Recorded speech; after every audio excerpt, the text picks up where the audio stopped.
Hello everybody, welcome to Monday Morning Must Knows. My name is Merlin Rothfield, and here are three important things to pay attention to for the upcoming trading week. Now I'm going to set a little overtone for this week. We talked over the past 3 weeks on Monday Morning Must Knows about currencies. We talked about some weakness in the euro, some weakness in the pound, the dollar strength. Well, we're going to continue on with that this week because a lot of it revolves around central banks and monetary policy. Now, before I dive into that, let's start things off with the earnings calendar. It gets very, very slow in the upcoming weeks. As you can see here, we've got 178 companies reporting earnings. That's a far cry short of the 1,000 plus we've been seeing per week.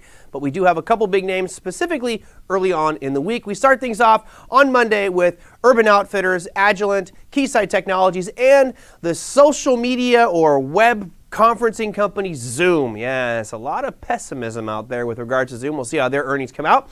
Tuesday is the real big day for retail sales. Remember last week we had the retail sales numbers. Those were looking pretty darn good. We have a ton of retailers coming out. Here are some of them. You've got Best Buy, Medtronic, VMware, Abercrombie & Fitch, Nordstrom's, Dollar Tree, Burlington, and many, many more. Make sure you check your earnings calendar. Now it starts to lighten up a little bit. On Wednesday, you've got John Deere, which is one of the darlings of the infrastructure movement. And of course, now that that infrastructure bill is passed, maybe more money will be pouring into the big equipment makers like John Deere and Caterpillar. Wednesday may tell us that. On Thursday, we've got Cronus, the cannabis company, which, let's be honest, has been saying they're going to report every week for the past couple of months and just seems to be getting pushed further and further down the road. And that's pretty much it. You don't really have much going on for Friday's session. So let's dive into the heavy hitting stuff, the big stuff. We have the RBNZ. That's the Reserve Bank of New Zealand.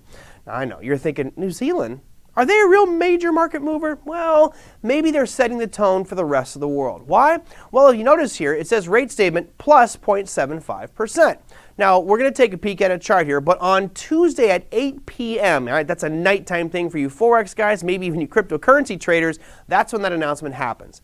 Now, here's a chart of the New Zealand interest rates. And as you can see, back in 2008 and 9, yeah, they were slashing their rates as every country was in the world to help with the financial crisis. Now, you move forward to the pandemic in 2020, and you can see they pretty much dropped to zero, just like the U.S. and many other countries have done. But what's noteworthy here is all of a sudden, on that hard right edge, they've started to raise their rates. At the previous meeting, they increased by 25 basis points to now 0.5%. Now, the expectation for the meeting on Tuesday is that they're going to raise another 25 basis points, which would put their rate at 0.75. However, there's talk tracks that it might be even higher, a 50 basis point increase. Well, why would they be so aggressive in raising their rates?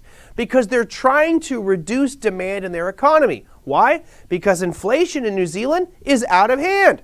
Wait a minute. This sounds like a recurring theme. I'm hearing about inflation in America, hearing about inflation in Canada and in Europe. Wait a minute. Is this a global pandemic of inflation? It could very well be. So keep your eye on New Zealand because they have a target of 3% is the upper threshold for their inflation numbers. Right now, it's at 4.9. So they're raising their rates to help slow down their economy and hopefully bring those inflation numbers down. Now, why is this important to you and me? Why am I talking about New Zealand?